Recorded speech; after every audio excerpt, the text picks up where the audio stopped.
ఈ ఉదయమున నీవు ఎవ్వరినీ కలుసుకొనక ముందు ప్రభువును కలుసుకో. నీవు ఎవ్వరినీ చూడకముందు ప్రభువును చూడు. నీవు ఎవ్వరితో మాట్లాడకముందు ప్రభువుతో మాట్లాడు. నీవు దేనిని వెదకకముందు ఆయన రాజ్యమును నీతిని వెదకు.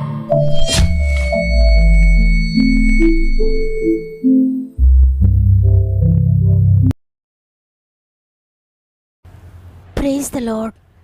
ఈ ఉదయకాలమున గాడ్ ఫస్ట్ అనే వాగ్దాన కార్యక్రమానికి మరి ఒకసారి మిమ్మల్ని మీ కుటుంబాలను ప్రేమతో ఆహ్వానిస్తూ ప్రభు యేసుక్రీస్తు నామములో నా యొక్క ప్రత్యేకమైన శుభములు మీ అందరికీ తెలియజేస్తున్నాను. ఈ ఉదయాన్ని వాగ్దానాన్ని వింటున్న ప్రియ సహోదరుడా, ప్రియ సహోదరి, మీరందరూ ఎలా ఉన్నారు? బాగున్నారు కదా? దేవుని అత్యంత కృపను బట్టి మీరు మీ కుటుంబాలు క్షేమంగా ఉన్నారని, ప్రతిరోజు దేవుని మాట ద్వారా ఆత్మీయంగా వర్ధిల్లుతున్నారని నేను నమ్ముతున్నాను. ఈ యుద్ధ భూమిలో, ఈ భయంకరమైన కష్టాల కన్నీళ్ళ లోకంలో నీవు ఒకవేళ అనేకమైన పోరాటములతో నలిగిపోతూ ఉన్నావేమో, అవమానాలు నిందలు ఎదుర్కొంటూ ఉన్నావేమో, నీ పరిస్థితులన్నీ నీకు వ్యతిరేకంగా పనిచేస్తున్నాయేమో, నీ జీవితంలో ఏమీ తోచని స్థితి నీకు ఏర్పడిందేమో, అయినప్పటికీ భయపడొద్దు ప్రియ దేవుని బిడ్డ. ప్రతిరోజు దేవుడు నిన్ను బలపరచడానికే నీతో మాట్లాడుతూ ఉన్నారు. కాబట్టి దేవుని కృపపై ఆధారపడండి. ఎందుకంటే ఆయన కృప మాత్రమే మనల్ని రక్షిస్తుంది. ఆయన కృప నీకు స్వస్థతనిస్తుంది, నీకు విడుదలనిస్తుంది. ఆయన కృపను బట్టి మీరు తప్పక విడుదల పొందుకోబోతున్నారు. అదేవిధంగా ఏమైనా సమస్యలు శోధనలో ఉంటే నాకు తెలియచేయండి. మీ కామెంట్స్ అన్ని చదువుతున్నాను. మీ అందరి కొరకు మేము ప్రార్థిస్తున్నాం. అయితే మీరు పట్టుదలతో ప్రార్థించండి. మన ప్రార్థన దేవుని హస్తాన్ని కదుపుతుంది. ఆయన నీ జీవితంలో జోక్యం చేసుకొని అద్భుతాలు చేయబోతున్నారు. ఈ వాక్యం చివరిలో మనందరం కలిసి సమస్యలో ఉన్న వారందరి కొరకు ప్రార్థించేద్దాం. మీరు కూడా తప్పక ప్రార్థనలు ఏకీభవించండి. అందరి కొరకు ప్రార్థన చేయండి. దేవుడు మీ దగ్గర నుండి కార్యం ప్రారంభిస్తాడు. మీ కార్యాన్ని ప్రారంభించి మీ జీవితంలో అద్భుతం చేస్తారు. సమస్త మహిమ ఘనత ప్రభావములు దేవునికి చెల్లునుగాక. ఈరోజు దేవుడు మనకు అనుగ్రహిస్తున్న శ్రేష్టమైన వాగ్దానం ఇర్మియా 29వ అధ్యాయము 11వ వచనము. నేను మిమ్మల్ని గూర్చి ఉద్దేశించిన సంగతులను నేను ఎరుగుదును. రాబో కాలమందు మీకు నిరీక్షణ కలుగునట్లుగా అవి సమాధానకరమైన ఉద్దేశములే కానీ హానికరమైనవి కావు. ఇదే యెహోవా వాక్కు. ఆమేన్. ఈరోజు మీ జీవితంలో ఉన్న పరిస్థితిలో, మీరు ఎదుర్కొంటున్న పరిస్థితిలో, మీకు వ్యతిరేకంగా ఉన్న ప్రతి పరిస్థితి మీరు ప్రస్తుతం అనుకుంటున్నారు ఇది నాకు హానికరమేమో అని. కానీ దేవుడు చెప్తున్నారు అవన్నీ కూడా మీకు ప్రస్తుతం హానికరంగానే కనిపిస్తున్నాయి. కానీ అవి హానికరమైనవి ఎంత మాత్రం కాదు. రాబోయే కాలంలో అవన్నీ మేలుగా మార్చబోతున్నాను. అవన్నీ కూడా మీకు నిరీక్షణ కలుగునట్లుగా సమాధానకరమైనవే కానీ హానికరమైన ఉద్దేశాలు కావని దేవుడు వాగ్దానం చేస్తున్నారు. మీరు దేవుని చిత్తంలో నడుస్తూ ఉన్నట్లయితే, ఆయన మార్గంలో నమ్మకంగా నడుస్తూ ఆయన చిత్తమే నా జీవితంలో జరగాలి, ఆయన చిత్తం తప్ప ఏది నాకు అక్కర్లేదు, ఏది నాకు ఎక్కువ కాదు అని గనుక మీరు ఉద్దేశించి ఆయన మార్గంలో నమ్మకంగా నడుస్తున్నట్లయితే వాగ్దానం మీ కొరకే. ప్రస్తుతం ఈ పరిస్థితి మీకు హానికరంగా కనిపిస్తున్నా, ఏ పరిస్థితి, ఏ హాని మీకు కనబడుతున్నా భయపడొద్దు. ఎందుకంటే అవన్నీ కూడా దేవుడు మీ జీవితంలో ఉద్దేశించిన సంగతులే. ఆయనకు తెలుసు ఏది ఉద్దేశించాలో, ఏది చెయ్యాలో, ఎప్పుడు దేనిని మీకు ఇవ్వాలో, ఎప్పుడు ఏ విధంగా చేయాలో, ఎవరిని కదపాలో, ఎవరితో మాట్లాడాలో, ఏ అధికారులను కదపాలో, ఏ ఫైళ్ళని కదపాలో, ఏ పరిస్థితిని ఏ విధంగా చక్కబెట్టాలో సమస్తము దేవుడికి తెలుసు. ఆయన ఉద్దేశించిన సంగతులు కాబట్టి రాబోయే కాలంలో ఇవన్నీ కూడా మీకు నిరీక్షణ కలిగినట్లుగానే ఉంటాయి. అవి సమాధానకరమైనవి కానీ హానికరమైనవి కావు ప్రియ దేవుని బిడ్డలారా.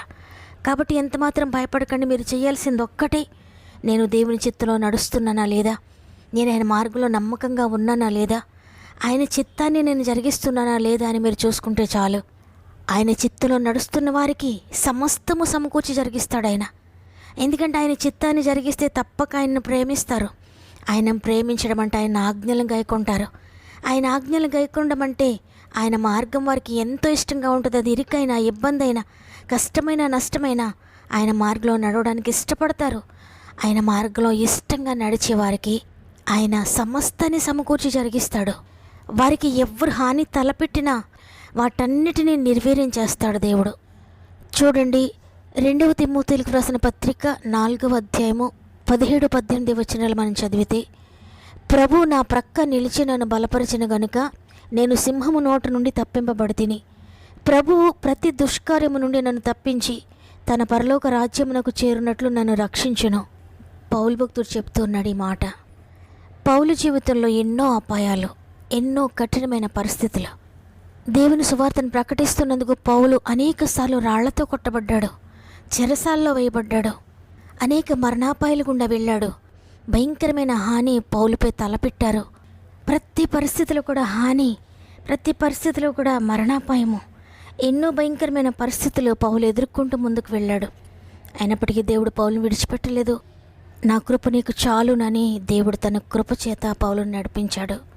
అవును, ఆయన మార్గంలో నడుస్తున్న వారిని దేవుడు ఎప్పుడు కూడా విడిచిపెట్టాడు. వారి జీవితంలో ఎవరు వారి పట్ల హానికరమైన ఉద్దేశాలు కలిగి ఉన్నా, దుష్టుడైన సాతాను ఎన్నో భయంకరమైన అటాక్స్ వారిని చేసినా కూడా దేవుడు వాటన్నిటి నుండి విడిపిస్తాడు. అవేవి కూడా వారి జీవితంలో జరగకుండా వారిని కాపాడుతాడు. ఎప్పటి వరకు అంటే పరలోక రాజ్యం చేరేంత వరకు కూడా. ఈ లోకంలో ఉన్నంత కాలము వారి జీవితంలో ఏ హాని ఎవరు తలపెట్టినా, ఏ భయంకరమైన శోధన వారికి ఎదురైనా, ఏ హానికరమైన ఉద్దేశాలు గుండా వారు వెళ్ళినా, వారికి విరోధంగా రూపింపబడుతున్న ప్రతి ఆయుధమును కూడా నిర్వీర్యం చేస్తాడాయన. ఈ లోకాన్ని విడిచి నిత్య జీవం వెళ్ళేంత వరకు కూడా దేవుడు వారికి తోడుగా ఉండి వారిని నడిపిస్తాడు. కాబట్టి ఈరోజు ఈ మాటలు వింటున్నా ప్రియ దేవుని బిడ్డలారా, మీకు ఏ హాని ఉందని భయపడుతున్నారు? మీకు ఎవరు హాని తలపెడుతున్నారని భయపడుతున్నారు, బెంగ పెట్టుకున్నారు? ఎంత మాత్రం కూడా భయపడొద్దు, నిరాశపడొద్దు. నీపై హాని తలపెట్టిన వారు ఎంత శక్తిమంతులైనా, వారు ఎంత గొప్పవారని కూడా భయపడక్కర్లేదు. ఎందుకంటే దేవుని కన్నా వారు గొప్పవారు కాదు. దేవుని శక్తి ముందు వారు ఏ శక్తి కూడా నిలవలేదు. అది చీకటి శక్తుల ప్రభావమైనా, అది ఏ అటాక్ అయినా, ఏ భయంకరమైన హాని నీకుందని ఎవరు నీకు చెప్పినా, ఎవరి ద్వారా నీవు తెలుసుకుంటూ ఉన్నా భయపడొద్దు. ఎందుకంటే సృష్టికర్త అయిన దేవుని పక్షంగా ఉన్నాడు. ఆనాడు పౌలు ప్రక్కన నిలువబడి ఆ సింహపు నోట నుండి విడిపించి, హానికరమైన ఉద్దేశాలన్నిటి నుండి విడిపించి రక్షించిన దేవుడు ఈరోజు నీ ప్రక్కన కూడా ఉంటానని సెలవిస్తున్నారు. ఆయన నీ ప్రక్క నుండి నీ జీవితంలో ఎదురవుతున్న ప్రతి హాని నుండి కూడా విడిపిస్తాడు. ప్రియ దేవుని బిడ్డ, ఎంతో సులువుగా నేను విడిపిస్తాడు. కాబట్టి నిరాశపడొద్దు, భయపడొద్దు, ఎంత మాత్రం కంగారు పడొద్దు. నిన్ను, నీ కుటుంబాన్ని కూడా దుష్టుని చేతుల్లో విడిపిస్తాడు. ఒకవేళ దుష్టుడు నీ పిల్లలను బంధించి ఉంచారా, అయినా భయపడొద్దు, దేవుడు తప్పక విడిపిస్తాడు. నీవు దేవుని పాదాలు పట్టుకో. తండ్రి, నా బిడ్డలు విడిపించండి అయ్యా, నా భర్తను విడిపించండి అయ్యా, నా భార్యను విడిపించండి అయ్యా, నన్ను విడిపించండి తండ్రి. మా జీవితంలో ఇటువంటి హాని ఉంది, ఇటువంటి ఉద్దేశాలు కలిగి ఉన్నారు, వాటన్నిటి నుండి విడిపిస్తారని వాగ్దానం చేశారయ్యా. ఈరోజు నీ చేతులకు నా జీవితాన్ని సమర్పించుకుంటున్నాను. విడిపిస్తున్నందుకు వందనాలయ్యా అని దేవునికి కృతజ్ఞత చెల్లించండి, ప్రార్థించండి. ప్రార్థన ద్వారా జరగని విషయం ఏదీ లేదు. మీకు ఏ హాని ఉందని మీకు అనిపించిన, ఏ హానికరమైన పరిస్థితులు గుండా మీరు వెళ్తూ ఉన్నా, ఎవ్వరికీ తెలియని ఆయుధం మీ దగ్గర ఉంది, అదే ప్రార్థన. దేవుని సందులో మోకరించండి, దేవుని సందులో మోకరించండి, ప్రార్థించండి, ప్రభుతో పోరాడండి. మనుషులతో పోరాడొద్దు, ఎవరితో కూడా పోరాడొద్దు, కానీ దేవుని సన్నిధిలో ప్రార్థనలో మాత్రమే పోరాడండి. అనేక విజయాలు, అనేక అద్భుతాలు మీరు చూస్తారు. ప్రతి హాని కూడా మిమ్మల్ని విడిచిపెట్టి వెళ్ళిపోతుంది. ప్రతి శోధ కూడా మీ కుటుంబాన్ని విడిచిపెట్టి వెళ్ళిపోతాడు. మీకు ఎదురవుతున్న ప్రతి విధమైన శత్రు పోరాటం కూడా మిమ్మల్ని ఏమీ చేయలేదు, మీ కుటుంబాన్ని పాడు చేయలేదు, మిమ్మల్ని పాడు చేయలేదు, మీ ప్రయత్నాలను వేటిని కూడా పాడు చేయలేదు. దేవుడు మీకు తోడుగా ఉంటాడు, మీ ఇంటి చుట్టూ తోడుగా ఉంటాడు, మీరు చేసిన ప్రతి పని చుట్టూ దేవుడు తోడుగా ఉంటాడు. మీరు చేసే వ్యాపారమైన, ఉద్యోగమైన, వ్యవసాయమైన, ఏ పని పాటలు చేస్తూ ఉన్నా అన్నిటి చుట్టూ దేవుని కాపుదల ఉంటుంది, ఆయన కంచె వేస్తాడు. అయితే నీవు చేయాల్సింది దేవుని చేతులకు అప్పగించడమే, నువ్వు ప్రార్థించడమే. నీవు ప్రార్థించకపోతే హాని తలపెట్టి శత్రువు నిన్ను విడిచిపెళ్ళిపోడు. ఆ శత్రువు ప్రయత్నాలు చేస్తూనే ఉంటాడు. శత్రువుని హతమార్చే శక్తి ప్రార్థనకే ఉంది. కాబట్టి ప్రార్థించండి. ప్రతి హాని నుండి కూడా మీరు విడుదల పొందుకోండి. వాగ్దానం నమ్మిన వారందరూ ఒక్క నిమిషం నాతో మోకరిస్తారా? ప్రార్థన చేద్దాం. ప్రేమగల తండ్రి, నీకు వందనాలయ్యా. నీ కృపను బట్టి ఈ విధంగా మరలా మిమ్మల్ని స్తుతించే తరుణాన్ని మాకు ఇచ్చారు. ఈరోజు మమ్మల్ని ఈ విధంగా నిలబెట్టి ఉంచినందుకు వందనాలు తండ్రి. ఈరోజు వాగ్దానం చేశారు, మీ జీవితంలో జరుగుతున్న విషయాలు హాని అని అనుకోవద్దు, అవన్నీ నేను ఉద్దేశించిన సంగతులే, ఫ్యూచర్లో వీటన్నిటిని గురించి మీరు సంతోషించబోతున్నారు.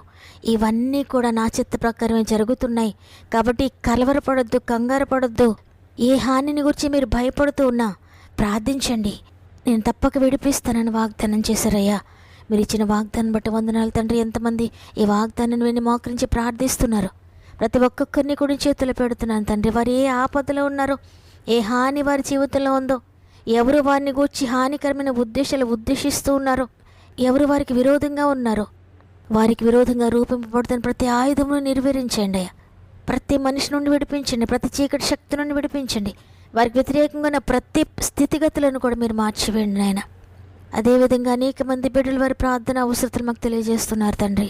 ప్రతి ఒక్కరిని కూడా జ్ఞాపకం చేసుకోండి నాయన. సమయం తక్కువగా ఉండి ప్రతి ఒక్కొక్కరి పేర్లు నేను చదవలేకపోతున్నాను ఇక్కడ, కానీ ప్రతి ఒక్కరి గురించి నీ సందు మొరపెట్టుకుంటున్నాం తండ్రి.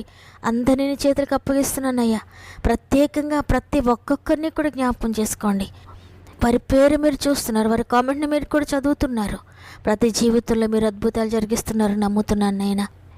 ఆత్మీయంగా పడిపోయిన వారిని లేవనెత్తండి అయ్యా. మానసికంగా నలిగిపోతున్న వారిని లేవనెత్తండి తండ్రి.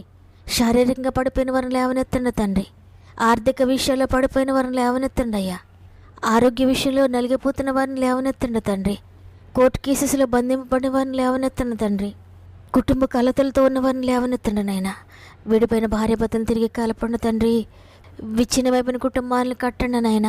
ఉద్యోగ సమస్యలను విడిపించండి అయ్యా. వ్యాపారంలో ఉన్న సమస్యలను విడిపించండి తండ్రి. ఉద్యోగాల కొరకు ఎదురు చూసిన బిడ్డల జీవితంలో అద్భుతకరంగా ఉద్యోగాలు దయచేయండి.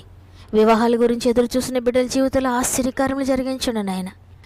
గర్భఫలం లేక దుఃఖంతో ఉన్న ప్రతి బిడ్డ గర్భమును ముట్టండి తండ్రి. అద్భుతం చేయండి తండ్రి. ఎగ్జామ్స్ రాసి రిజల్ట్స్ కొరకు ఎదురు చూసిన బిడ్డల జీవితంలో అద్భుతం చేయండి. చక్కటి రిజల్ట్స్ దయచేయండి. ఎగ్జామ్స్ రాసిన బిడ్డలందరికీ తోడండి. ఇంటర్వ్యూస్కి వెళ్తున్న బిడ్డలందరికీ తోడండి. ఎవరైనా హాస్పిటల్కి వెళ్తూ ఉంటే అన్ని నార్మల్ రిపోర్ట్స్ దయచేయండి తండ్రి. సొంత గృహాలు లేని బిడ్డలకు సొంత గృహాలు దయచేయండి తండ్రి. ఈరోజు పుట్టినరోజులు, పెండ్లి రోజులు జరుపుకుంటున్న వారందరికీ తోడండి. సంవత్సరం అంతా నడిపించండి. ఇది మనం ప్రారంభిస్తూ ఉండగా ఈరోజంతా మా ఆత్మీయ కుటుంబానికి తోడండి తండ్రి. ఇది మనం ప్రారంభిస్తూ ఉండగా ప్రతి ఒక్కరికి తోడండి. వారు చేసే ప్రతి ప్రయత్నమును కూడా సఫలపరచండి. వారు వెళ్ళే ప్రతి స్థలంలో మీరు తోడుగా ఉండి నడిపిస్తారని యేసయ్య పరిశుద్ధమైన నామములో అడిగి వేడుకుంటున్నాను తండ్రి. ఆమేన్. ఈరోజు వాగ్దానాన్ని విన్న ప్రియ దేవుని బిడ్డలారా, మీ కుటుంబం ఒకవేళ దుష్టుని చేతిలో ఉందా, హానికరమైన పరిస్థితుల్లో మీ పిల్లలు, మీ భవిష్యత్తు ఉందని అనుకుంటున్నారా? భయపడకండి. దేవుని చేతులకు అప్పగించండి. తప్పక మిమ్మల్ని విడిపిస్తాడు. ఈ వాగ్దానం ద్వారా బలపరచబడిన వారందరూ ఆమెనని చెప్పండి. లైక్ చేయడం, షేర్ చేయడం మర్చిపోకండి. దేవుడు మిమ్మల్ని, మీ కుటుంబాలను అత్యధికంగా ఆశీర్వదించి దీవించు.